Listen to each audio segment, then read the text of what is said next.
Assalamualaikum warahmatullahi wabarakatuh. Halo sahabat Adiaksa, pertama-tama izinkan saya untuk memperkenalkan diri terlebih dahulu. Perkenalkan, nama saya Ayu Nikias, asal Satuan Kerja dari Kejaksaan Negeri Pindrang. Saya merupakan siswa PPPJ Angkatan 80 Gelombang 1 kelas 9. Di sini saya akan memaparkan secara singkat penjelasan mengenai sistem peradilan pidana anak yang berlaku di Indonesia.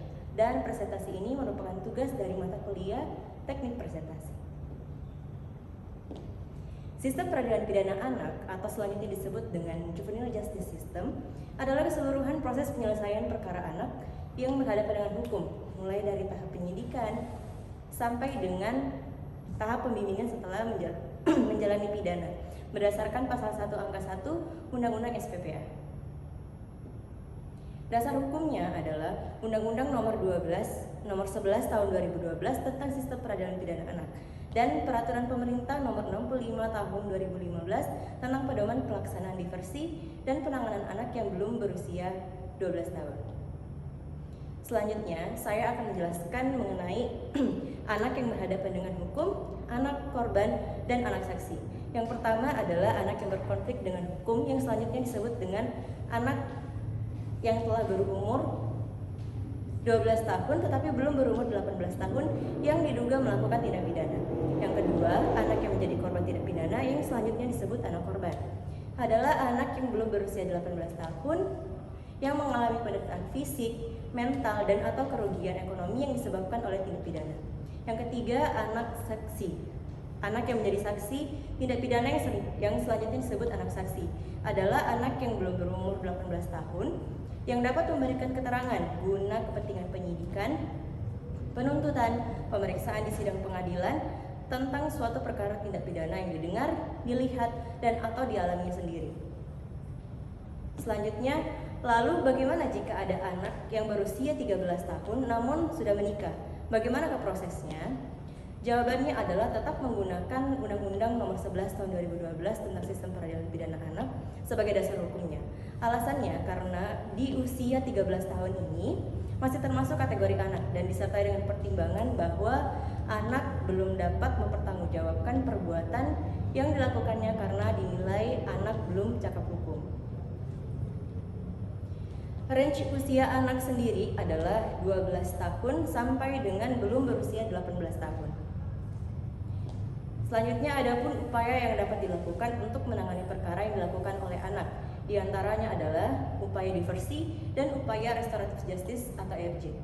Yang mana diversi di sini adalah pengalihan penyelesaian perkara anak dari proses peradilan pidana ke proses di luar peradilan pidana. Sedangkan restoratif justice adalah penyelesaian perkara tindak pidana yang melibatkan pelaku, korban, keluarga pelaku maupun korban, dan pihak lain yang terkait untuk bersama-sama mencari penyelesaian yang adil dengan menekankan pemulihan kembali pada keadaan semula dan bukan pembalasan. Adapun yang pertama adalah diversi. Syarat-syarat dilakukan diversi adalah sebagai berikut. Berdasarkan pasal 7 ayat 1 Undang-Undang Sistem Peradilan Pidana Anak, pada tingkat penyidikan, penuntutan, dan pemeriksaan perkara anak di pengadilan negeri wajib diupayakan diversi. Selanjutnya pada pasal 7 ayat 2 Undang-Undang SPPA, diversi sebagaimana dimaksud pada ayat 1 tersebut di atas dilaksanakan dalam hal tindak pidana dilakukan. 1. Diancam dengan pidana penjara di bawah 7 tahun, dan yang kedua bukan merupakan pengulangan tindak pidana. Selanjutnya adalah upaya-upaya yang dilakukan saat diversi adalah sebagai berikut. Berdasarkan pasal 8 ayat 1 Undang-Undang SPPA, proses diversi dilakukan melalui musyawarah dengan melibatkan anak dan orang tua atau walinya, korban dan atau orang tua atau walinya, pembimbing kemasyarakatan, dan pekerja sosial berdasarkan pendekatan keadilan restoratif. Kemudian pada pasal 71 ayat 1 menjelaskan bahwa pidana pokok bagi anak terdiri atas A. Pidana peringatan, B. Pidana dengan syarat yang terdiri dari 3, yaitu yang pertama, pembinaan di luar lembaga, kedua, pelayanan masyarakat, atau 3, pengawasan, C. Pelatihan kerja, D. Pembinaan dalam lembaga, dan E. Pidana penjara. Kemudian Sedangkan di pasal 82 ayat 1 menjelaskan bahwa tindakan yang dapat dikenakan pada anak meliputi A. Pengembalian kepada orang tua atau wali, B. Penyerahan kepada seseorang, C. Perawatan di rumah sakit jiwa, D. Perawatan di LPKS, E. Kewajiban mengikuti pendidikan formal dan atau pelatihan yang diadakan oleh pemerintah dan atau badan swasta, F. Pencabutan surat izin mengemudi, dan atau G. Perbaikan akibat tindak pidana. Perlu untuk diketahui bahwa tidak semua perkara anak dapat berhasil dilakukan dengan upaya diversi dan restoratif justice.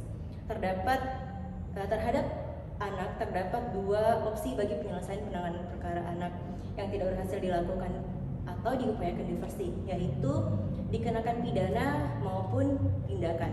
Namun, penjatuhan pidana hanya menjadi opsi terakhir sebagaimana jika upaya diversi atau restoratif justice tersebut tidak disepakati hasilnya oleh korban dan atau orang tua atau walinya.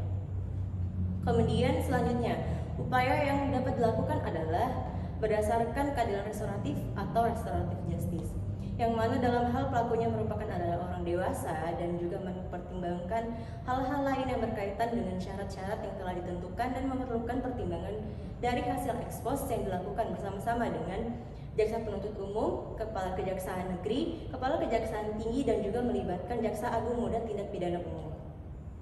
Restoratif justice sendiri diatur dalam peraturan jaksa agung nomor 15 tahun 2022 tentang penghentian penuntutan berdasarkan keadilan restoratif. Dan perlu diketahui bahwa perkara yang dapat dilakukan atau ditangani dengan menggunakan